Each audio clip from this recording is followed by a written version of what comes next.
Kung hindi mo kayang ipaghanda ng pamisa ang aking mga ninuno, lumayas ka sa pamamahay na ito. Lumayas ka at wag ka nang babalik. Ang boses ni Eduardo ay umalingaw-ngaw sa buong kabahayan, kasing talim ng kidlat na bumiyak sa aking dibdib at bumasag sa 40 taon ng aking pananahimik. Tiningnan ko siya, ang lalaking pinangakuan ko ng pag-ibig sa harap ng altar, ang lalaking pinagsilbihan ko hanggang sa tuluyang maubos ang aking sarili.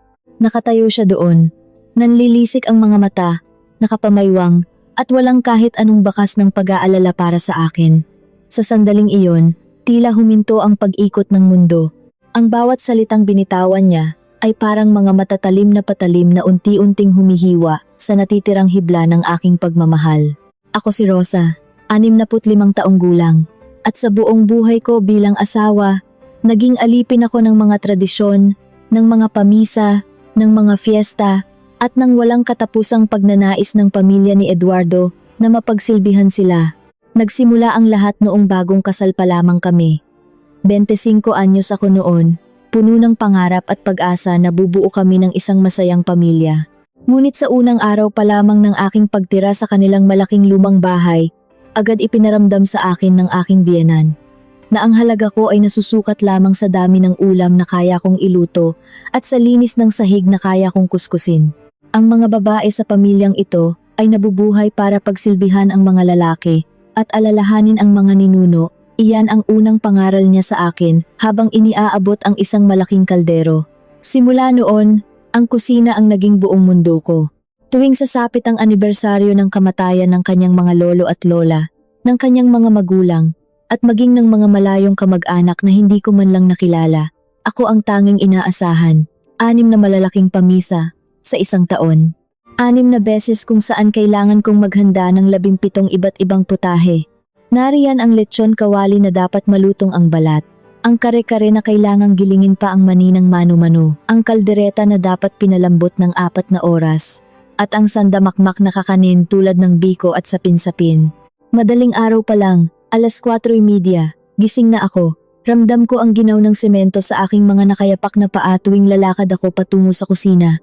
Sa edad kong ito, ang bawat paghakbang ay may kasamang kirot sa aking mga tuhod. Nanginginig ang aking buong katawan, hindi lamang dahil sa lamig ng hamog, kundi dahil sa pagod na tila nakatanim na sa aking mga buto.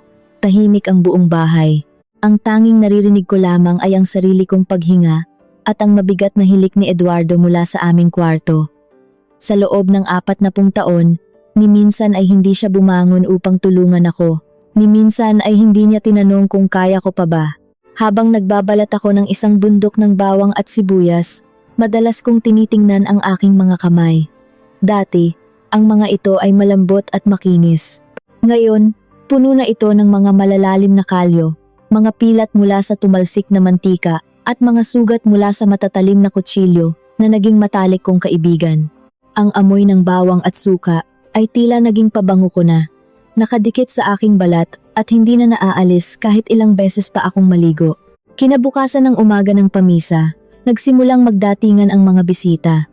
Si Eduardo ay nakaupo lamang sa sala, nakikipagkwentuhan, tumatawa at umiinom ng kape. Paminsan-minsan ay sisilip siya sa kusina, hindi para mag-alok ng tulong, kundi para mag-utos. Rosa, matabang daw ang sabaw. Rosa, asan na ang mga plato? Rosa, bakit ang tagal ng panghimagas? Ang boses niya ay parang latigo na patuloy na humahampas sa aking pagkatao. Hanggang sa dumating ang araw na iyon. Ang araw na bumigay ang aking katawan. Kasalukuyan kong binubuhat ang isang malaking palayok ng mainit na sabaw patungo sa hapagkainan nang biglang nagdilim ang aking paningin. Umiikot ang buong paligid. Ang mga boses ng mga bisita ay unti-unting naging isang matinis na ugong. Bago ko pa man mabitawan ng palayok, nawalan na ako ng malay. Ang huli kong narinig ay ang malakas na pagbagsak ng aking katawan sa matigas na sahig ng sala. Nang imulat ko ang aking mga mata, nakita ko si Eduardo na nakayuko sa akin. May kaunting kaba sa kanyang mukha at sa isang saglit, umasa ang puso ko na sa wakas, nag-aalala siya sa akin bilang kanyang asawa.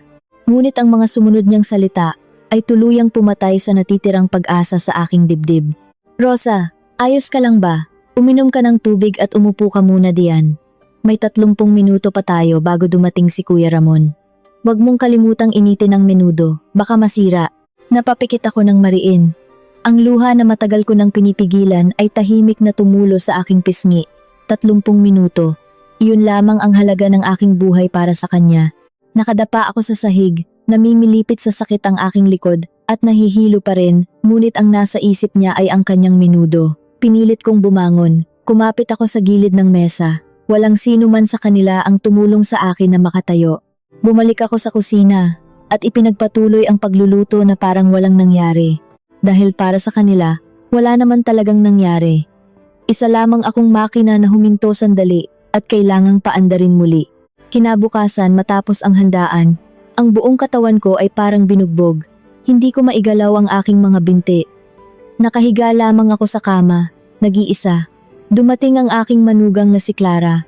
Nang marinig ko ang kanyang mga yabag, nagkaroon ako ng kaunting pag-asa. Inisip ko na marahil, bilang isang babae, maiintindihan niya ang hirap ko. Marahil ay ipagluluto niya ako ng mainit na lugaw o ipagtitimpla ng kape. Ngunit nagkamali ako. Inay, nandito po ako. Narinig ko ang boses niya mula sa labas ng kwarto. Hindi man lang siya pumasok para tingnan kung buhay pa ako. Dumiretso siya sa kusina. Rinig na rinig ko ang pagbukas ng petihiyelo, ang kaluskos ng mga plastik, at ang tunog ng mga Tupperware. Maya-maya pa ay sumilip siya sa pintuan ng aking kwarto. May bitbit na 3 malalaking lalagyan ng natirang pagkain. Inay, kukunin ko na po itong mga tira ha. Paborito po kasi ito ng asawa ko. Sige po, magpahinga na kayo dyan.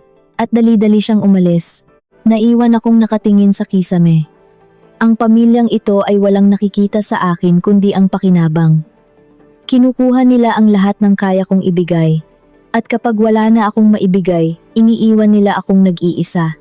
Dahil sa matinding hinanakit at desperasyon, 1 linggo bago ang susunod na malaking okasyon ang anibersaryo ng kamatayan ng kanyang ama. Gumawa ako ng desisyon na hindi ko kailanman naisip na kaya kong gawin. Nagpunta ako sa kabayanan ng palihim. Ginamit ko ang kaisa-isang ipon ko sa bangko at nagtungo sa isang kilalang catering service. Umorder ako ng kumpletong pakete para sa 50 tao. Lahat ng putahe, mula lechon hanggang kakanin, sila na ang maghahanda at magpapadala sa mismong araw ng okasyon. Gusto ko lamang makaramdam ng ginhawa. Gusto ko lamang maranasan na gumising nang may sikat na ng araw at hindi amoy bawang ang aking mga kamay. Dumating ang araw ng pamisa. 9:00 ng umaga nang huminto ang sasakyan ng catering sa harap ng aming bahay. Sunod-sunod na ipinasok ang mga pagkain na nakalagay sa magagarang lalagyan. Nagising si Eduardo sa ingay ng mga nagbubuhat. Paglabas niya ng kwarto, nakita niya ang lahat. Nanlaki ang kanyang mga mata at unti-unting nagkulay ube ang kanyang mukha sa matinding galit. Kumuha siya ng 1 piraso ng karne at tiningnan ito ng maigi. Ano ito? Hindi ikaw ang nagluto nito, sigaw niya. Huminga ako ng malalim. Oo, Eduardo, umorder ako. Hindi ko na kaya. Nahihirapan na ang katawan ko. Dito na sumabog ang bulkan. Inihagis niya ang plato sa sahig at nabasag ito sa maliliit na piraso. Binili mo ang handa para sa aking ama? Nasaan ang pagmamanghal? Nasaan ang sakripisyo? 40 taon tayong ganito, tapos ngayon mag-iinarte ka na pagod ka? Ang pag-aasikaso sa pamisa ay tungkulin mo bilang asawa ko. Hindi ko na napigilan ang aking sarili. Tumaas din ang boses ko, kasabay ng pag-agos ng mga luha ng poot. Tungkulin? 40 taon kitang pinagsilbihan, Eduardo. Naging alipin ako ng pamilya mo. Kailan mo ba ako tinanong kung pagod na ako? Kailan mo ba ako tinulungan? Nung himatayin ako sa pagod, ang inisip mo lang ay ang menudong niluluto ko. Wala kang kwentang asawa. At iyon na ang huling patak. Ang mga salitang dumurog sa lahat ng natitira sa aming pagsasama ay lumabas sa kanyang bibig nang walang pag-aalinlangan. Kung hindi mo kayang ipaghanda ng pamisa ang aking mga ninuno, lumayas ka sa pamamahay na ito. Lumayas ka at wag na wag ka nang babalik. Katahimikan. Bingi at malamig na katahimikan ang bumalot sa amin. Tinitigan ko siya. Walang pagsisisi sa kanyang mga mata. Sa edad na 65, pinapalayas ako ng lalaking pinag-alayan ko ng buong buhay ko. Walang atubili, tumalikod ako.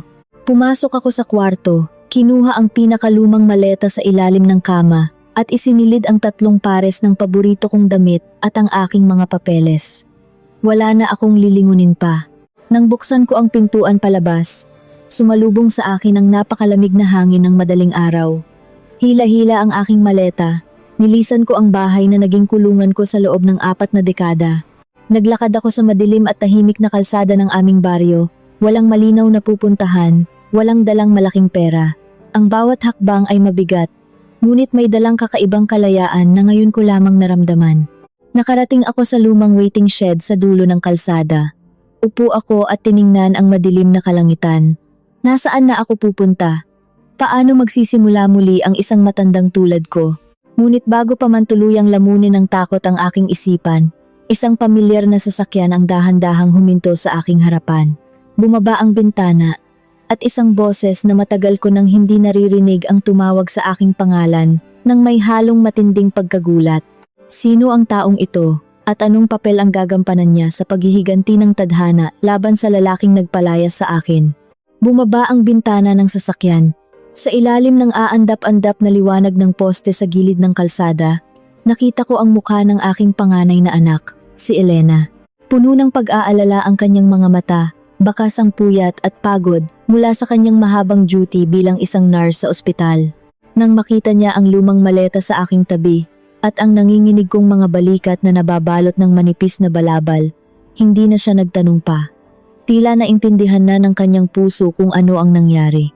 Agad siyang bumaba ng sasakyan, tumakbo palapit sa akin at niyakap ako ng napakahigpit. Sa yakap na iyon, doon ko ibinuhos ang lahat ng luhang kanina ko pa pinipigil. Inay, anong ginawa nila sa inyo? Basag ang boses ni Elena habang isinasakay niya ang aking maleta sa likod ng kanyang sasakyan. Hindi ako makapagsalita.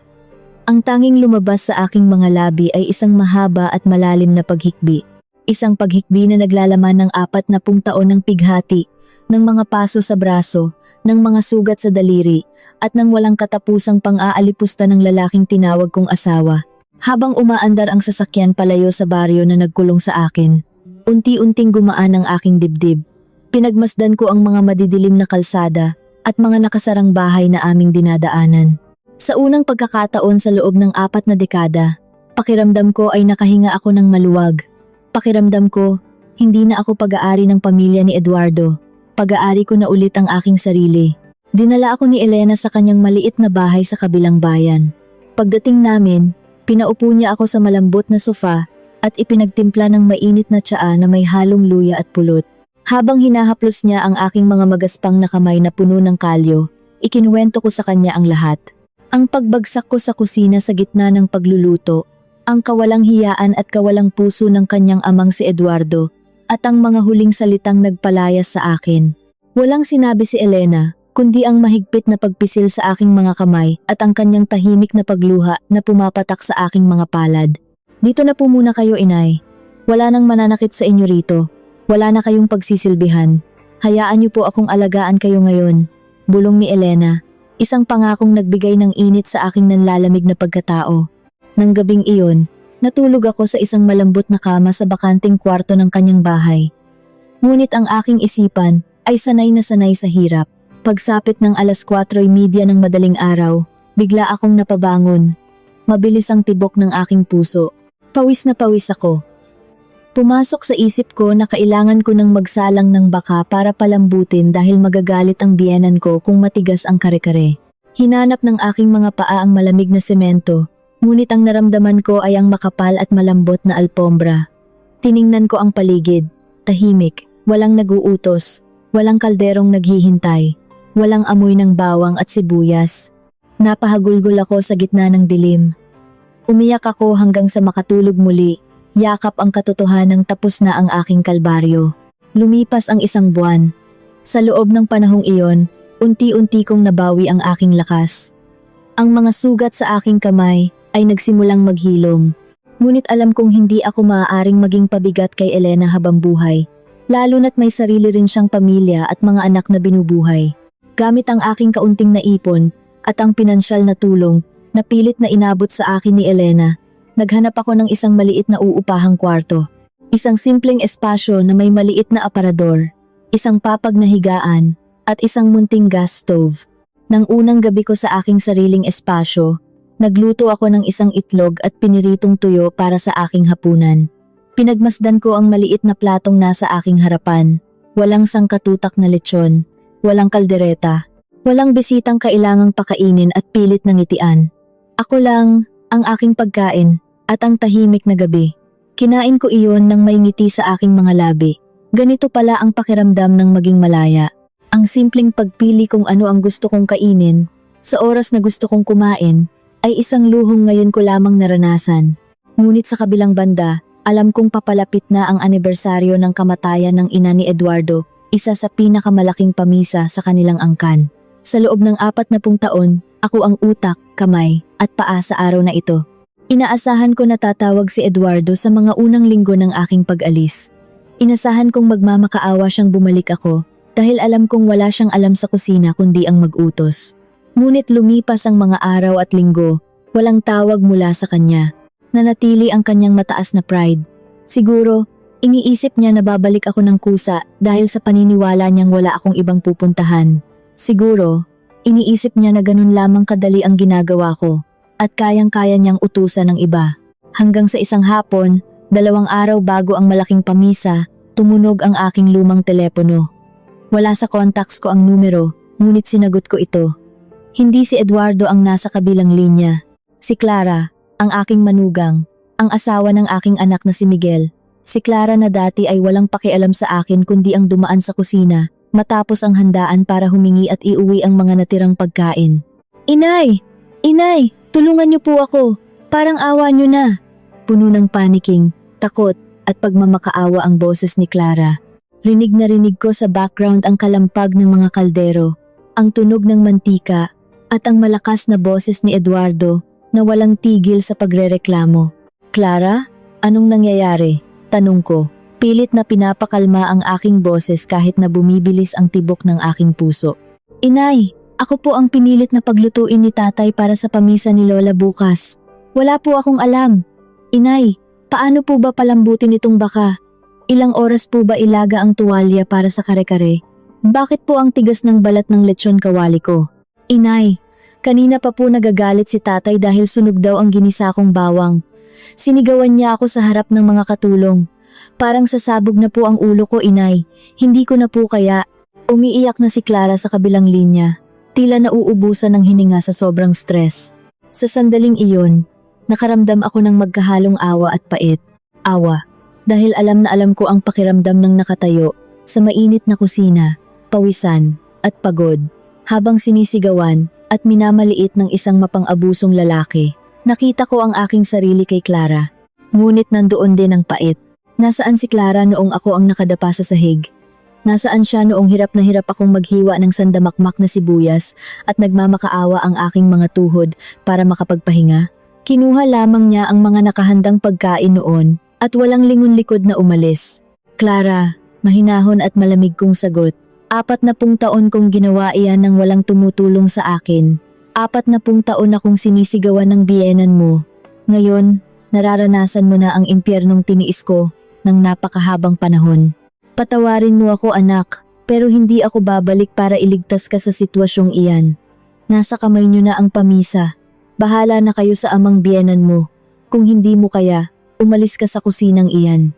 Bago pa man siya makapagsalita muli, ibinaba ko na ang telepono. Huminga ako ng malalim. May kirot sa aking dibdib dahil isa siyang babaeng naiipit sa tradisyon, ngunit alam kong kailangan kong gawin iyon. Hindi ko maaaring hayaang hilahin nila akong muli sa kumunoy, na pilit kong inalisan. Kung tutulungan ko siya, ipagpapatuloy ko lamang ang sumpa ng pamilyang iyon. Kinabukasan, araw ng pamisa, nagising ako ng 8:00 ng umaga, isang himala para sa akin. Uminom ako ng kape sa harap ng aking maliit na bintana, pinagmamasdan ang mga ibon na naglalaro sa puno ng mangga. Tahimik ang aking mundo. Inisip ko kung anong kaguluhan ang nagaganap ngayon sa lumang bahay ni Eduardo. Siguro ay matigas pa rin ang karne. Siguro ay nag-aaway na sila ni Clara. Ngunit pinilig ko ang aking ulo. Hindi ko na iyon problema. Buhay na nila iyon. Napangiti ako sa paghigop ko ng mainit na kape.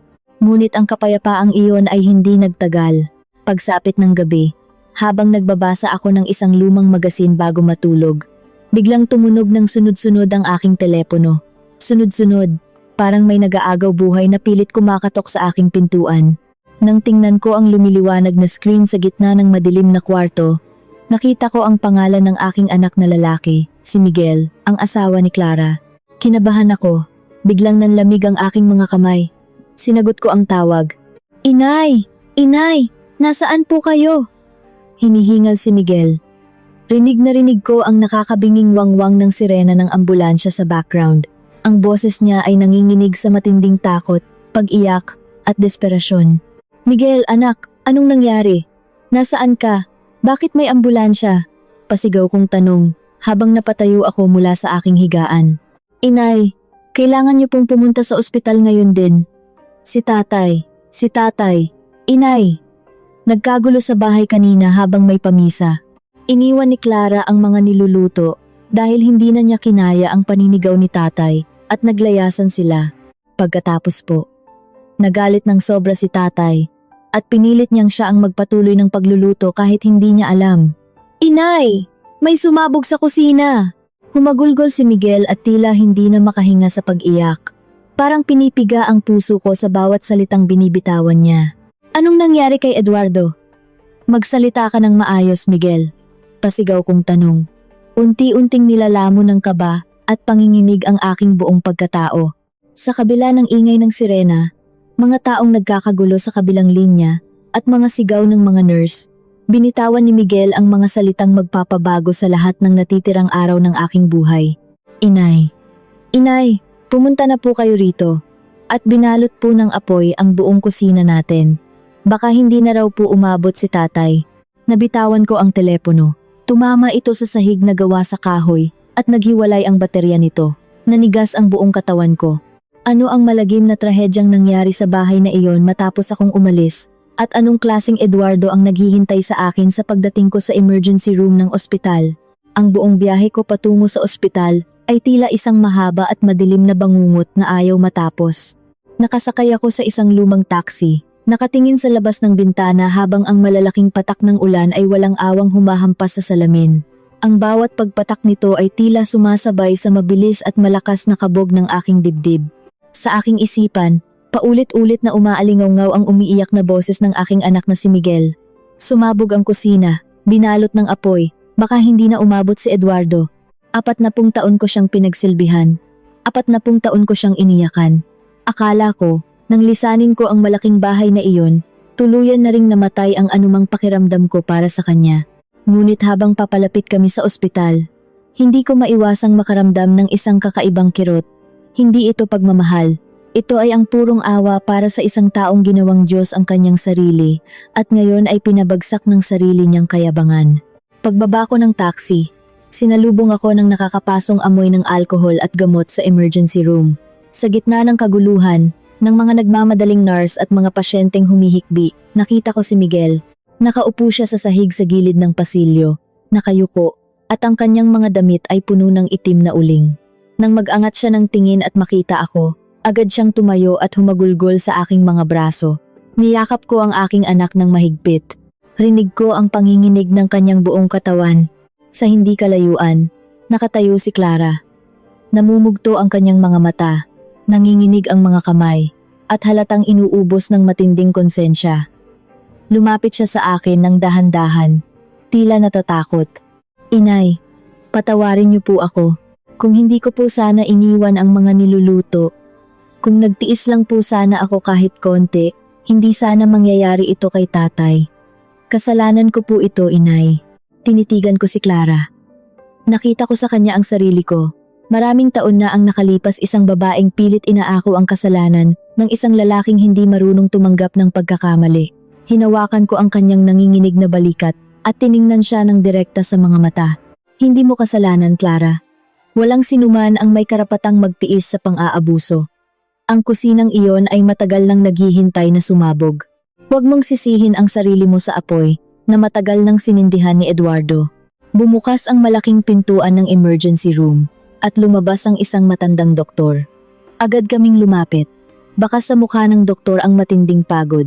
Sinabi niya na ligtas na si Eduardo sa bingit ng kamatayan, ngunit ang pinsalang tinamo ng kanyang katawan ay panghabang buhay. 3rd-degree burns. Iyon ang mga salitang ginamit ng doktor.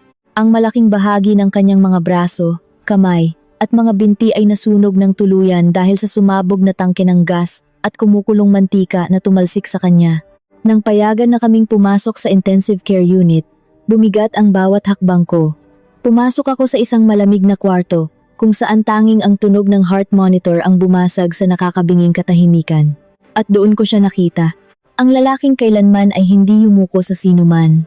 Ang lalaking ang boses ay parang kulog na nagpapanginig sa buong kabahayan. Ngayon, nakahiga siya roon, balot ng makapal na puting bendahe mula leeg hanggang paa. Ang kanyang mukha ay may mga itim na sugat at paso. Ang kanyang mga kamay na kailanman ay hindi humawak ng sandok para tulungan ako. Ang mga kamay na walang ginawa kundi ituro ang aking mga pagkakamali, ay ngayon ay nakabalot at walang kakayahang gumalaw. Isang malagim na balintunan ng tadhana. Ang kusinang naging kulungan at impyerno ko sa loob ng 40 taon, ang siya ring kusinang sumunog at sumira sa kanya. Dahan-dahang iminulat ni Eduardo ang kanyang mga mata. Halatang nahihirapan siya, namimilipit sa tinding sakit na kahit ang malakas na gamot ay hindi kayang pawiin. Nang magtama ang aming mga paningin, nakita ko ang pagkabigla sa kanyang mga mata, na sinundan ng isang pamilyar na emosyon, hindi pagsisisi, kundi matinding galit. Kahit nahihirapan, pinilit niyang ibuka ang kanyang mga tuyo at basag na labi. Ikaw, garalgal at mahinang usal niya, ngunit sapat na para marinig ko ng buong linaw, kasalanan mo. Ang ito, kung hindi ka lumayas, hindi magagalit ang mga ninuno. Hindi, mangyayari ito. Natigilan ako. Nakatayo ako sa paanan ng kanyang kama, nanlalamig ang buong katawan. Nasa bingit na siya ng kamatayan. Tinupok na ng apoy ang kanyang laman, ngunit ang kanyang kayabangan ay nananatiling buo at hindi nagagalusan. Sa isip niya, isa pa rin siyang biktima ng aking pagsuway. Sa isip niya, ang aking pag-alis ang nagdala ng sumpa at hindi ang sarili niyang kawalang alam at kawalang puso. Huminga ako ng malalim, walang luhang pumatak sa aking mga mata. Tiningnan ko siya hindi bilang isang asawang nagmamahal, kundi bilang isang estrangherong kinakaawaan ko. Eduardo, malamig ngunit matatag kong sabi, ang aking boses ay hindi nanginginig. Hindi ang mga ninuno ang sumunog sa iyo. Ang sarili mong kayabangan ang gumawa niyan. 40 taon mo akong tinuring na alipin sa kusinang iyon. Naniwala ka na ang paghahanda ng pagkain ay isang mababang gawain na para lamang sa mga babae. Kaya nang ikaw na ang naiwan doon, nang ikaw na ang humarap sa apoy at mantika, hindi mo alam kung paano iligtas ang sarili mo. Huwag mong isisi sa akin o sa mga patay ang apoy na ikaw mismo ang lumikha. Nakita ko ang pagluha ng kanyang mga mata, ngunit hindi ko alam kung luha iyon ng pisikal na sakit o ng matinding poot dahil sa mga tinuran ko. Hindi na ako naghintay ng kanyang sagot. Tumalikod ako at naglakad palabas ng malamig na kwartong iyon. Rinig ko ang kanyang garalgal na pag-ungol mula sa aking likuran, ngunit hindi na ako lumingon pa. Tapos na ako sa pag-ako ng kanyang mga kasalanan. Bumalik ako sa aking maliit na inuupahang kwarto. Lumipas ang 2 linggo, unti-unting bumalik ang tahimik kong buhay. Si Eduardo ay nanatili sa ospital, patuloy na naghihirap sa kanyang mahaba at masakit na pagpapagaling. Sila Miguel at Clara ang nag-aalaga sa kanya ngayon. Ako ay pinili kong huwag nang dumalaw pa, sapat na ang huli naming pag-uusap. Ngunit isang maulan na hapon, habang nag-aayos ako ng aking mga nakatanim na kamatis sa isang maliit na paso sa bintana, may kumatok sa aking pintuan. 3 mabibigat na katok. Binuksan ko ito at laking gulat ko nang makita si Miguel. Basang-basa siya sa ulan, at sa kanyang mga kamay ay may bitbit siyang isang bagay na balot sa isang lumang sako. Madilim ang kanyang mukha, puno ng kalituhan at matinding takot. Miguel? Anak, pasok ka. Bakit ka nagpaulan? Nag-aalala kong tanong habang kinukuha ko ang isang malinis na tuwalya. Ngunit hindi gumalaw si Miguel. Pumasok siya sa loob at ibinaba ang bitbit niya sa aking maliit na lamesa.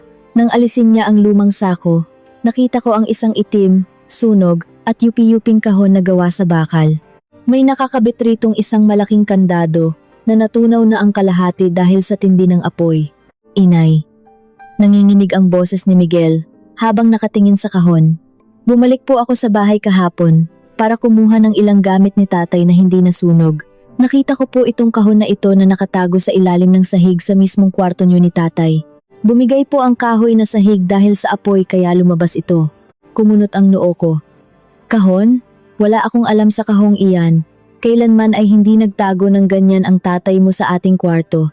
Huminga ng malalim si Miguel, tila kinakapos ng hangin sa matinding kaba. Inay, binuksan ko po ito gamit ang martilyo. May mga lumang papel sa loob na bahagyang nasunog. Inay, hindi totoong para sa mga ninuno natin ang mga pamisa na iyon. Nagsinungaling si tatay sa atin, sa inyo. Sa loob ng 40 taon, nanlamig ang buong katawan ko. Tinitigan ko ang sunog na kahon. Ano ang lihim na itinago ng lalaking iyon sa ilalim ng aming higaan sa loob ng 4 na dekada? At sinong mga kaluluwa ang totoong pinapakain ko ng aking luha at pawis sa napakahabang panahon? Nanginginig ang aking mga kamay, nang dahan-dahan kong ilapit ang aking mga daliri sa sunog na kahon. Ang amoy ng abo at nasunog na bakal ay tila humalo sa malamig na hangin ng aking maliit na kwarto. Tiningnan ko si Miguel. Ang kanyang mga mata ay puno ng luha at pagkalito. Naghihintay sa aking susunod na gagawin. Huminga ako ng malalim, pilit pinipigilan ang kabog ng aking dibdib, at hinawakan ang mga nakatuping papel na natira sa loob ng kahon. Ang mga gilid nito ay itim na at tostado, ngunit malinaw pa ring mababasa ang mga nakasulat sa gitna. Dahil malabo na ang aking paningin, inabot ko ang unang patong ng mga papel kay Miguel. Basahin mo anak. Basahin mo ng malakas. Hindi ko maintindihan kung ano ang mga iyan at kung bakit kailangang itago iyan ng tatay mo sa ilalim ng mismong hinihigaan natin. Kinuha ni Miguel ang mga papel. Nanginginig ang kanyang boses nang simulan niyang basahin ang mga nakasulat. Mga resibo, mga bank deposit slips, at mga kontrata. Mga kontratang may nakasulat na pangalan sa itaas. Eduardo's Traditional Feast and Catering Services. Kumunot ang aking noo. Catering services? Wala kaming negosyong ganyan. Kailanman ay hindi nagtayo ng negosyo si Eduardo. Ang tanging alam ko lamang ay ang aming malaking bahay. Ang kanyang maliit na sweldo mula sa munisipyo noon. At ang walang katapusang pamisa para sa kanyang mga ninuno. Inay, patuloy ni Miguel. Ang kanyang boses ay unti-unting napapalitan ng matinding galit.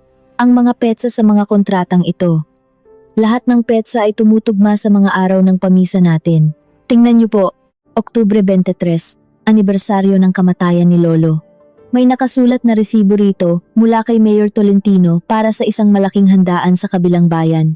50,000 piso inay. Nanlamig ang buong katawan ko. Tila umurong ang aking dila. Hindi ako makapagsalita. Kumuha pa ng ibang papel si Miguel. Desyembre 12, pamisa para kay Lola. May kontrata rito kasama si Congressman Valderrama. 100,000 piso para sa eksklusibong hapunan ng kanilang partido politikal. Inay, hindi para sa mga ninuno natin ang mga handaan na iyon. Ang mga bisitang pumupunta sa bahay tuwing pamisa, ang mga taong pinapakain ninyo. Hindi sila mga malayong kamag-anak, mga kliyente sila ni tatay, mga politiko at mayayamang negosyante na nagbabayad ng malaki para sa mga niluluto ninyo. Sa bawat salitang lumalabas sa bibig ni Miguel, pakiramdam ko ay pinupukpok ng martilyo ang aking utak. 40 taon. 40 taon akong gumigising ng alas 4:30 ng madaling araw. 40 taon kong tiniis ang pagkapaso sa kumukulong mantika, ang pangingalay ng aking mga binti, ang mga hiwa sa aking mga daliri. Akala ko, ginagawa ko iyon bilang isang mabuting asawa na gumagalang sa tradisyon ng pamilya ng aking asawa. Akala ko, ang aking sakripisyo ay para sa kaluluwa ng mga yumao. Ngunit ang totoo, ginawa akong makina. Ginawa akong alipin sa sarili kong bahay para payamanin ang lalaking kailanman ay hindi man lang ako binigyan ng kahit 1 pisong duling para sa sarili ko. Tiningnan ko ang aking mga kamay. Ang mga kalyo at peklat na akala ko ay simbolo ng aking pagmamahal at dedikasyon sa pamilyang ito ay naging patunay ng aking katangahan. Habang ako ay nagdurusa sa init ng dapugan, habang ako ay himatayin sa pagod at walang pambili man lang ng bagong damit, si Eduardo ay nagkakamal ng libu-libong piso mula sa aking pawis.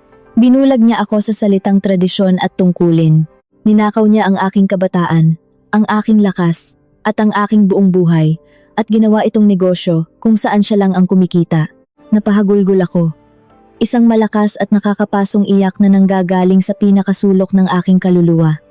Niyakap ako ni Miguel ng mahigpit. Rinig ko ang kanyang pagmumura at ang labis niyang puot para sa sariling ama. Inay, tama na po. Tama na. Kasamaan ang ginawa ni tatay. Demonyo siya para gawin ito sa inyo. Ngunit ang sakit ay hindi pa doon nagtatapos.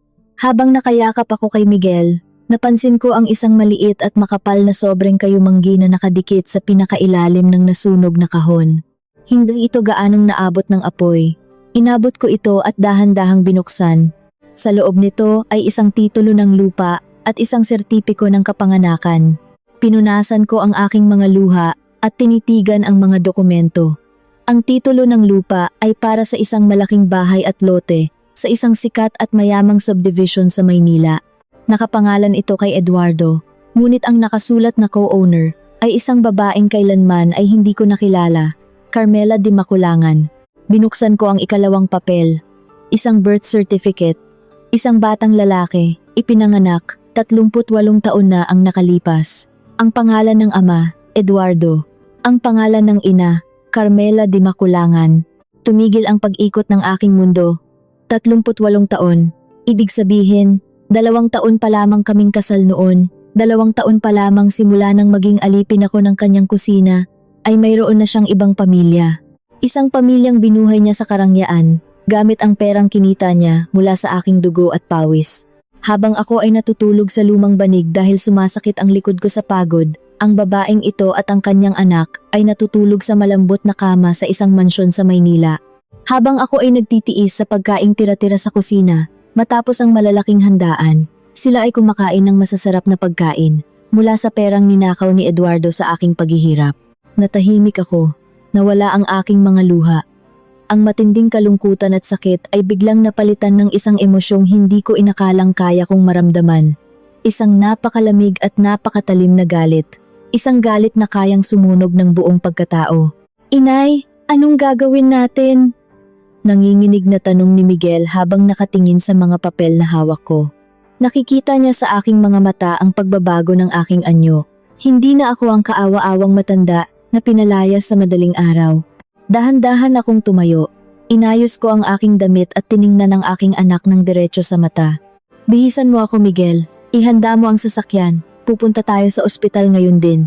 Inay, gabi na po. At nasa intensive care unit pa si tatay. Baka makasama sa kanya. Kung wala akong pakialam kung makasama sa kanya. Putol ko sa mga salita ni Miguel. Ang boses ko ay parang yelo. Walang anumang bahid ng awa o pag-aalinlangan. Haharapin ko ang lalaking iyon. At sisiguraduhin kong sa pagkakataong ito, hindi lang ang kanyang katawan ang masusunog. Kukunin ko ang lahat ng ninakaw niya sa akin. Lahat ng sentimo, lahat ng dignidad. Lumabas kami ng kwarto, dala ang itim na kahon. Habang umaandar ang sasakyan pabalik sa ospital, kung saan nakaratay ang lalaking sumira sa buhay ko, isang tanong lamang ang naglalaro sa aking isipan. Ano ang magiging reaksyon ng isang mapagmataas na Diyos-Diyosan kapag nalaman niyang ang aliping kanyang inapakan ng 40 taon ay siya na ngayong may hawak ng kanyang leeg? Bumuhos ang napakalakas na ulan habang binabagtas namin ang madilim na kalsada pabalik sa ospital. Ang bawat patak ng tubig na humahampas sa salamin ng sasakyan ay tila sumasabay sa malamig at nag-aalab na galit sa aking dibdib. Nakapatong sa aking hita ang itim at yupi-yuping kahon na gawa sa bakal. Mahigpit ang pagkakahawak ko rito. Pakiramdam ko ay hawak ko ang mismong leeg ni Eduardo. Wala na akong iniluha. Naubos na ang lahat ng luha ko sa kusinang iyon. Sa harap ng nagbabagang dapugan, habang siya ay nagkakamal ng salapi mula sa aking mga paso at sugat. Pagdating namin sa ospital, sinalubong kami ng nakakapasong lamig ng pasilyo at ng amoy ng alkohol na bumalot sa hangin. Nakita ko si Clara na nakaupo sa labas ng intensive care unit, tulala at mukhang pagod na pagod. Nang makita niya kaming naglalakad papalapit, agad siyang tumayo. Bakas sa kanyang mukha ang pagkalito nang makita niya ang kakaibang tigas sa aking mga mata at ang lumang kahon na dala ko. Inay, bakit po kayo bumalik? Sabi ng doktor, kailangan ni tatay ng matinding pahinga. Masyado pong mataas ang blood pressure niya. Nag-aalalang boses ni Clara. Hindi ko siya sinagot. Tiningnan ko lamang siya ng diretsyo, isang tingin na nagpapahiwatig na walang sino man ang maaaring pumigil sa akin ngayon. Dahan-dahan kong hinawakan ang malamig na hawakan ng pintuan ng kwarto ni Eduardo at itinulak ito pabukas. Nakahiga siya roon, balot pa rin ng mga makakapal na bendahe. Tanging ang makina na nagbabantay sa tibok ng kanyang puso ang gumagawa ng ingay sa loob ng malamig na kwarto. Nang marinig niya ang aking mga yabag, Iminulat niya ang kanyang mga mata. Sa unang sandali, nakita ko ang pamilyar na kayabangan sa kanyang mukha. Siguro ay inisip niya na bumalik ako para humingi ng tawad, para alagaan siya, o para muling magpaalipin sa kanya. Bumalik ka. Garalgal at mayabang na bulong ni Eduardo. Alam ko, wala kang ibang pupuntahan. Huminto ako sa paanan ng kanyang kama. Tinitigan ko ang kanyang mga matang puno ng ilusyon ng kapangyarihan. Hindi ako nagsalita. Sa halip, dahan-dahan kong itinaas ang nasunog na itim na kahon at ipinatong ito sa maliit na mesa sa tabi ng kanyang kama. Sa paglapat ng bakal na kahon sa mesa, tila huminto ang paghinga ni Eduardo. Nanlaki ang kanyang mga mata. Ang kayabangan sa kanyang mukha ay biglang naglaho na parang abo na tinangay ng hangin at napalitan ng isang malalim, purong takot. Biglang bumilis ang tunog ng makina na nakakabit sa kanyang dibdib. Pilit niyang inigalaw ang kanyang mga sunog na kamay, ngunit napadaing lamang siya sa tindi ng sakit. Saan? Saan mo nakuha iyan? Nanginginig at natataranta ang kanyang boses. Pilit na iniaangat ang kanyang ulo mula sa unan. Walang emosyon kung binuksan ang kahon. Kinuha ko ang mga tostadong kontrata, ang mga resibo ng catering, at ang mga bank deposit slips na naglalaman ng milyon-milyong piso.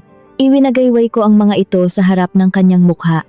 Eduardo's Traditional Feast and Catering Services. Malamig at matalim kong pagbasa sa nakasulat sa kontrata. 50,000 para kay Mayor. 100,000 para kay Congressman. Ang galing mong negosyante, Eduardo. Ang galing mong magbenta ng pawis, dugo, at buhay ng ibang tao. Tila nawalan ng kulay ang kanyang mukha, kahit na nababalot ito ng mga paso. Ibinuka niya ang kanyang bibig upang magsalita, upang magpalusot, ngunit walang lumabas na tunog. Ang lalaking laging may sagot sa lahat, ang lalaking kayang sumigaw, hanggang sa mabasag ang aking pandinig, ay ngayon ay walang kakayahang ipagtanggol ang kanyang sarili. Inilapit ko ang aking mukha sa kanya. Gusto kong maramdaman niya ang init ng aking galit. 40 taon, Eduardo. 40 taon mo akong ginawang alipin sa pangalan ng iyong mga ninuno. Pinaniwala mo ako na ang aking pagdurusa ay isang banal na sakripisyo, habang ako ay hinihimatay sa pagod.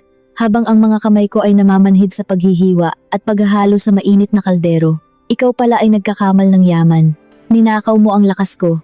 Ninakaw mo ang buhay ko. Rosa. Rosa, magpapaliwanag ako.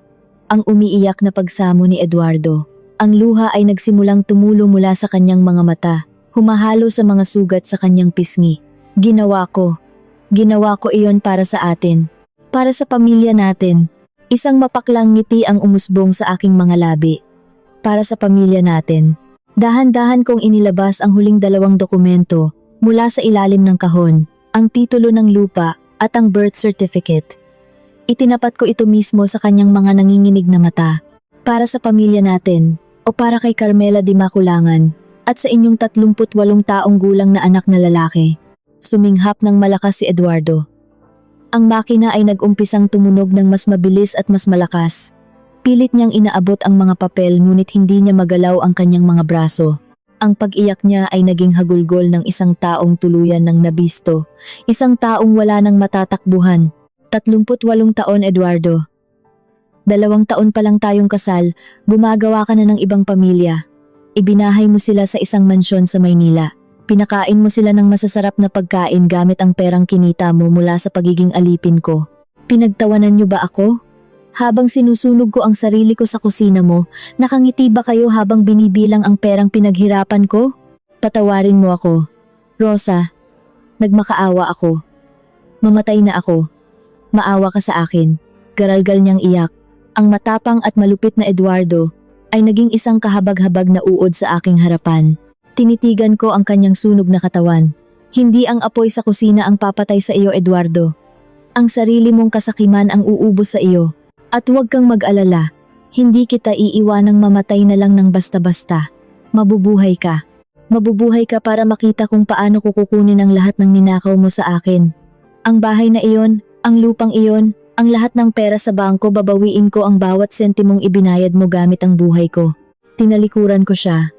Handa na akong lumabas at iwan siyang nilalamon ng kanyang sariling konsensya at pisikal na sakit. Ngunit bago pa man ako makahakbang patungo sa pintuan, nakarinig ako ng mga mabibigat na yabag mula sa labas ng kwarto. Mga yabag na sinundan ng pamilyar na amoy, ng isang napakamahal na pabango. Dahan-dahang bumukas ang pintuan ng intensive care unit. Isang babae ang pumasok. Nakasuot siya ng isang eleganteng itim na bestida. Puno ng ginto at diamante ang kanyang mga daliri. At sa kanyang likuran ay isang matangkad na lalaking may hitsurang kamukhang kamukha ng batang Eduardo. Nang makita ng babae ang sunog na katawan ni Eduardo, napatakip siya sa kanyang bibig at napasigaw ng mahina. Diyos ko, Eduardo, asawa ko, anong nangyari sa'yo? Huminto ang pag-ikot ng aking mundo. Dahan-dahan akong lumingon at tiningnan ang babaeng nag-aangkin sa lalaking sumira sa buhay ko. Paano maghaharap ang aliping asawa at ang pinalaking reyna sa iisang kwarto? At anong madugong katotohanan ng sasabog sa sandaling magtagpo ang kanilang mga paningin? Huminto ang pag-ikot ng aking mundo. Dahan-dahan akong lumingon at tiningnan ang babaeng nag-aangkin sa lalaking sumira sa buhay ko. Nakatayo siya malapit sa pintuan.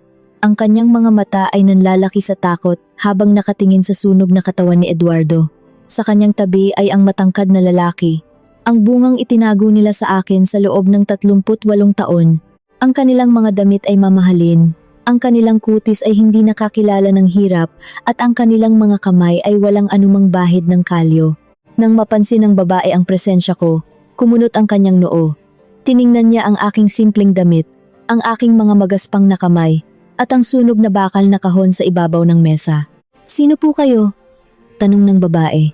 Ang kanyang boses ay may halong pagtataka at kaunting pagmamataas. Ano pong ginagawa ninyo sa kwarto ng asawa ko? Asawa. Isang salitang napakabilis bitawan, ngunit napakabigat dalhin. Tiningnan ko si Eduardo. Nakapikit siya ng mariin, nanginginig ang buong katawan. Umaasang lamunin na lamang siya ng kama na kanyang hinihigaan. Wala na ang kanyang tapang. Wala na ang kanyang boses na parang kulog. Isang mapaklang ngiti ang umusbong sa aking mga labi. Humakbang ako papalapit sa babae. Hindi ako yumuko. Hindi ako nagpakita ng anumang takot o panghihina. Ako si Rosa, matatag kong sagot. Ang aking boses ay pumuno sa malamig na kwarto. Ako ang legal na asawa ng lalaking tinatawag mong iyo. At ako rin ang babaeng nagpakain sa inyo sa loob ng 40 taon. Nanlaki ang mga mata ni Carmela. Napatakip siya sa kanyang bibig, hindi makapaniwala sa mga narinig. Lumingon siya kay Eduardo, naghihintay ng pagtanggi. Naghihintay na sabihin itong isa lamang akong baliw na napadpad sa kanyang kwarto. Ngunit ang tanging nagawa ni Eduardo ay ang umiyak ng tahimik. Hindi totoo iyan, nanginginig na sagot ng lalaking nasa tabi ni Carmela. Matagal nang patay ang unang asawa ni Papa, bago pa man sila nagpakasal ni Mama. Iyan ang kwento niya sa amin. Patay? Tumawa ako ng mahina, isang tawang walang halong saya kundi purong pait at pighati. Oo, pinatay niya ako. Pinatay niya ang aking mga pangarap. Pinatay niya ang aking kabataan sa loob ng kanyang kusina.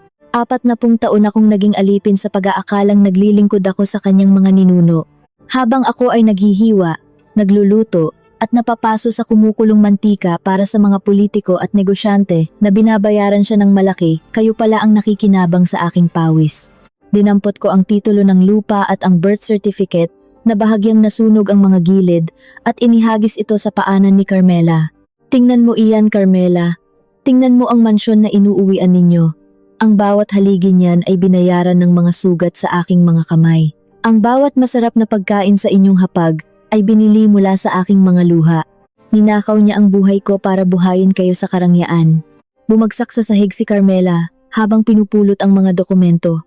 Nang mabasa niya ang mga ito, napahagulgol siya. Hindi ko alam kung umiiyak siya dahil nalaman niyang kabit lamang siya o dahil nalaman niyang ang yaman na kanyang tinatamasa ay galing sa panlilinlang. Ngunit wala na akong pakialam sa kanyang nararamdaman. Bumaling ako kay Eduardo.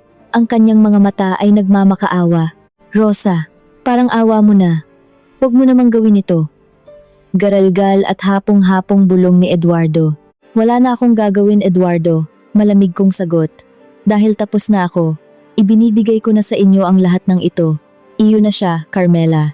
Kuhanin mo ang lalaking ito kasama ang lahat ng kanyang kasinungalingan at mga sunog na laman. Magpakasaya kayo sa perang ninakaw ninyo mula sa akin, dahil sisiguraduhin kong iyan na ang huling sentimong makukuha ninyo. Bukas na bukas, makakatanggap kayo ng sulat mula sa aking abogado. Babawiin ko ang lahat ng karapatang ipinagkait ninyo sa akin sa loob ng 4 na dekada.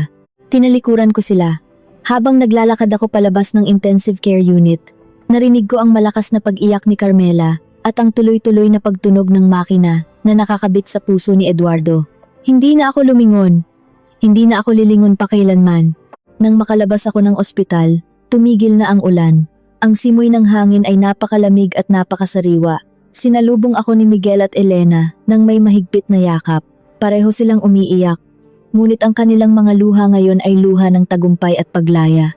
Sumakay kami sa sasakyan at iniwan ang madilim na kabanata ng aming buhay sa lugar na iyon. Lumipas ang 5 taon.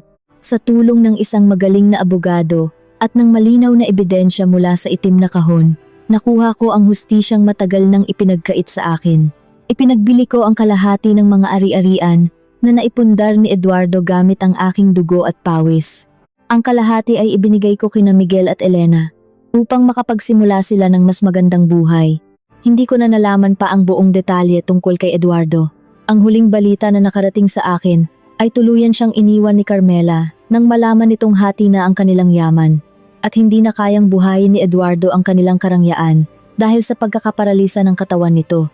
Naiwan si Eduardo sa isang murang pasilidad para sa mga may sakit, nag-iisa, hindi makagalaw at walang sinumang dumadalaw. Ang kusinang kanyang pinagharian ay siya ring naging simula ng kanyang tuluyang pagkasunog. Ako?